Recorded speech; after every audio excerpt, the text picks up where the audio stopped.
Hi friends, ఎలా ఉన్నారు అందరూ? Welcome back to my channel. So ఈరోజు మన దసరా నవరాత్రుల్లో అమ్మవారికి రెండవ రోజు పూజ అయితే ఇలా చాలా సింపుల్గా చేసుకున్నాను.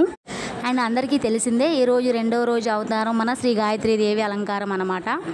ఇంకోటి ఏంటంటే, ఈరోజు గాయత్రీదేవి అష్టోత్తర శతనామావళి చదువుకుంటే చాలా మంచిది. అండ్ గాయత్రీదేవి మూలమంత్రం కూడా ఉంది కదా, ఓం భూర్భువః స్వః తత్సవితుర్వరేణ్యం అని. సో అలా మనకి ఏది వచ్చో అది చదువుకోవడం మంచిది.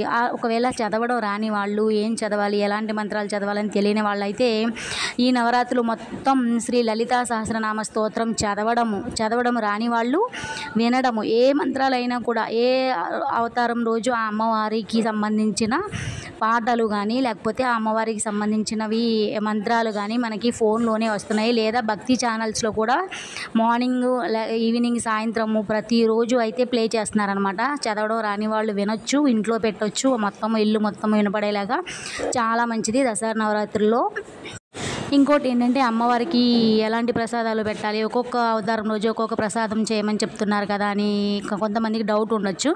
అది మన ఓపిక, మనకి ఖాళీగా ఉండి చక్కగా చేసుకునే ఓపిక ఉండి, మనకి ఆర్థిక స్తోమత అంతా బాగుండి చేసుకోగలము అని అనుకునే వాళ్ళు ఖచ్చితంగా అమ్మవారికి ఏదో ఒక ప్రసాదం వండి పెట్టుకుని నైవేద్యంగా పెడితే చాలా అంటే చాలా మంచిది.